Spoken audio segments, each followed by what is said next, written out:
Good evening students. आज हम critical thinking के पार्ट 3 को डिस्कस करेंगे। आज हमने क्या डिस्कस करना है कि क्रिटिकल थिंकिंग जो है वो नर्सिंग प्रैक्टिस में हम कैसे इस्तेमाल करेंगे। Critical thinking in nursing practice, nurses must use critical thinking skills in all practice settings. Nurses जो हैं अपनी स्किल्स को डिफरेंट प्रैक्टिसेस में यूज करती हैं, जिसके लिए उनको क्रिटिकल थिंकिंग की बहुत ज़्यादा ज़रूरत होती है। मिसाल के तौर पर एक्यूट केयर, जिसमें जो है अर्जेंट केयर हम पेशेंट को देते हैं, जैसे मिसाल के तौर पर जो एक्सीडेंट वाले पेशेंट्स होते हैं, ट्रॉमा वाले पेशेंट्स होते हैं और बहुत सी मुख्तलिफ बीमारियों वाले होते हैं, उनको हम एक्यूट केयर देते हैं। एम्बुलेटरी केयर, जो पेशेंट जो है मूव कर सकते हैं, चल फिर सकते हैं, एडमिट नहीं होते, हम उनको भी नर्सिंग केयर देते हैं। और एक्सटेंडेड केयर, जिसमें होलिस्टिक केयर आ जाती है, सारी केयर आ जाती हैं, जैसे कि ड्रेसिंग में असिस्ट कराना, बाथिंग में असिस्ट करवाना, और जो अगर वो पेशेंट वॉक करता है, खाना खाने में उसको प्रॉब्लम है, उसमें असिस्ट कराना, एक्सटेंडेड केयर में ये सब कुछ आ जाता है। तो ये नर्सेज जो हैं कम्युनिटी में भी ये केयर देती हैं और हॉस्पिटल में भी केयर देती हैं। तो इन सब केयर के लिए जो है नर्सेज को क्रिटिकल थिंकिंग की ज़रूरत होती है कि वो अपनी स्किल्स को क्रिटिकल थिंकिंग के साथ यूज़ करें। Regardless of the setting, each patient situation is viewed as unique and dynamic.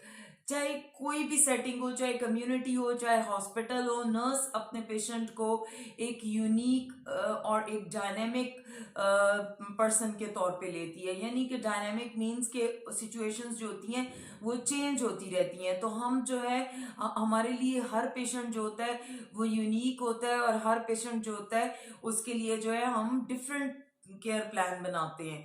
तो इसमें जो है हम क्रिटिकल थिंकिंग को यूज करते हैं। The unique factors that the patient and nurse bring to the healthcare situations are considered, studied, analyzed, and interpreted.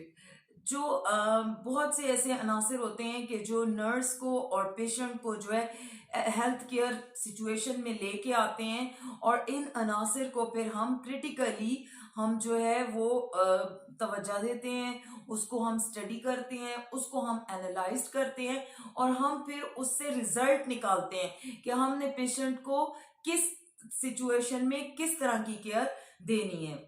Interpretations of the information presented then allows the nurse to focus on those factors that are most relevant and most significant to the clinical situation.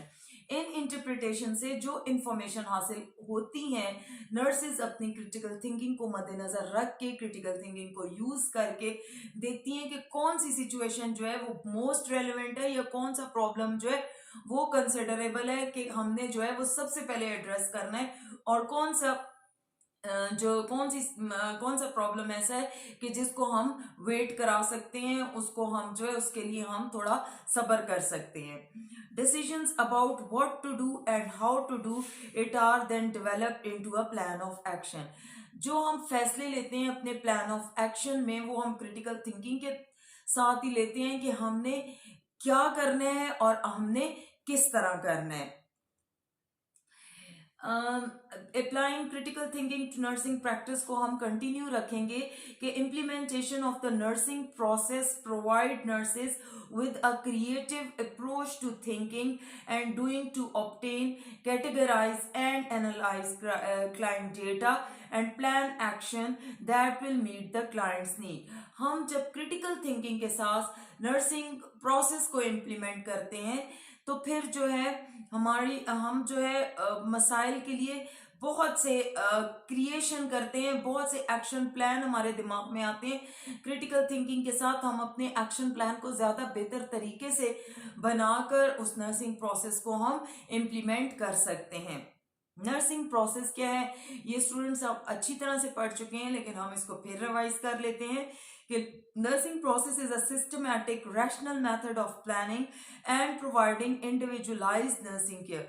Nursing process जो है वो एक ऐसा systematic process है, एक ऐसा तरीकाकार है कि जिसके जरिए हम जो है अपने क्लाइंट को उसके प्रॉब्लम्स को हल करने के लिए हम जो है प्लानिंग करते हैं और जो है हम हर पेशेंट को इंडिविजुअल नर्सिंग केयर जो है वो प्रोवाइड करते हैं।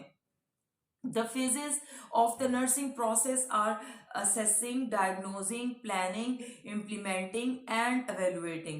फिर आप बहुत अच्छी तरह से स्टूडेंट्स नर्सिंग प्रोसेस पढ़ चुके हैं, आपको उसकी इम्प्लीमेंटेशन का बहुत अच्छे तरीके से पता है, लेकिन हम फिर इसको रिवाइज कर लेते हैं कि सबसे पहले जो है हम असेसमेंट करते हैं कि अब हमारे क्लाइंट के प्रॉब्लम्स क्या हैं, उसकी कंडीशन क्या है। फिर उसके बाद हम उन प्रॉब्लम्स को डायग्नोज करते हैं कि हमारे क्लाइंट के प्रॉब्लम्स क्या हैं। फिर उन प्रॉब्लम्स के लिए हम प्लानिंग करते हैं कि हमने जो है क्या अपने क्लाइंट के प्रॉब्लम को हमने किस तरह सॉल्व करना है। फिर उस प्लान को हम इम्प्लीमेंट करते हैं। उसके बाद हम उसको एवेल्युएट करते हैं कि हमारे जो क्लाइंट का मसला है वो हल हो चुका है या नहीं हुआ। What is problem solving? Problem solving process used when a gap is perceived between an existing situation, what is occurring, and a desired state of what should be occurring। Problem solving क्या है, यानी कि अगर हम उसको translate करें कि यानी कि मसले का हल, और अगर हम उसकी डेफिनेशन करें तो यानी कि एक ऐसा प्रोसेस कि जब आपके जो आपकी एग्जिस्टिंग सिचुएशन होती है उसके दरमियान और जो सिचुएशन आपको चाहिए उसके दरमियान गैप आ जाए, यानी कि सिचुएशन ऐसी ना हो जैसी कि आपको चाहिए, तो हम फिर उस प्रॉब्लम को हम सॉल्व करते हैं और इस प्रॉब्लम को सॉल्व करने के प्रोसेस को हम प्रॉब्लम सॉल्विंग अप्रोच या प्रॉब्लम सॉल्विंग प्रोसेस कहते हैं।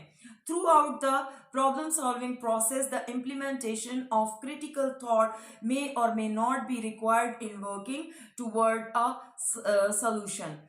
जब हम ये प्रॉब्लम सॉल्विंग प्रोसेस से गुजर रहे होते हैं तो क्रिटिकल थिंकिंग की हमें बिलाशुबा ज़रूरत होती है। क्रिटिकल थिंकिंग को हमें इस्तेमाल करना पड़ता है और ज़्यादातर प्रॉब्लम्स जो है हमारे या प्रॉब्लम सॉल्विंग का प्रोसेस अच्छे तरीके से जो है वो क्रिटिकल थिंकिंग से ही जो है मुमकिन होता है। लेकिन कभी कभी जो है क्रिटिकल थिंकिंग के बगैर भी हम जब प्रैक्टिस में हम जो है बहुत ज़्यादा एक्सपर्ट हो जाते हैं तो क्रिटिकल थिंकिंग के बगैर भी हम हल कर लेते हैं मसलों को। लेकिन ज़्यादातर प्रॉब्लम सॉल्विंग में हमें क्रिटिकल थिंकिंग की जरूरत जो है वो। The nurse carefully evaluates the possible solution and chooses the best one two implement.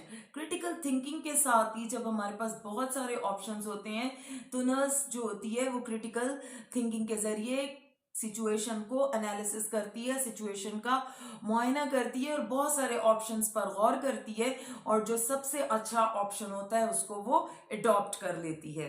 Trial and error क्या है, आपकी अगली स्लाइड जो है वो ट्रायल एंड एरर के बारे में। In trial and error a number of approaches are tried until a solution is found. Trial and error जो है ये एक मेथड है कि जिसके जरिए जो है हम अपने प्रॉब्लम्स को हल करते हैं। इसका मतलब ये है कि आप जो है बार बार एक काम की प्रैक्टिस करते हैं और आप उसमें नाकाम होते हैं, लेकिन एक टाइम ऐसा आता है कि आप जो है उस मसले को हल कर लेते हैं। मिसाल के तौर पे जो है नर्सेज जो है आईवी लाइन जब मेंटेन करना सीखती हैं तो स्टार्ट में जो है आईवी वेन को जो है पंक्चर करना या वेन को ढूंढना जो है वो नर्सेज को थोड़ा डिफिकल्ट लगता है, जो न्यू ट्रेनिंग नर्सेज होती हैं। और फिर एक टाइम ऐसा आता है कि आप लोग जो है बड़े एक्सपर्ट हो जाते हैं। किस तरह एक्सपर्ट होते हैं, इसी तरह से जब हम ट्रायल एंड एरर कोशिश करते हैं नाकाम होते हैं, कोशिश करते हैं नाकाम होते हैं, और एक टाइम ऐसा होता है कि हम जो है आईवी लाइन मेंटेन करने में बहुत ज्यादा एक्सपर्ट हो जाते हैं। तो इस मेथड को कहते हैं trial and error method। The use of trial and error method in nursing care can be dangerous because the client might suffer harm if an approach is inappropriate। ये ट्रायल एंड एरर का method जो है बाज़ वक़्त आपके client के लिए या पेशेंट के लिए नुकसानदेह भी साबित होता है कि अगर आपको जो है कैनुला पास करना नहीं आता है तो अगर आप बार बार जो है ट्रायल एंड एरर के साथ जो है आप उसको प्रिक करते रहेंगे तो पेशेंट को तो आप जख्मी जख्मी कर देंगे। तो जो है हमें इसके लिए बहुत केयर की ज़रूरत होती है।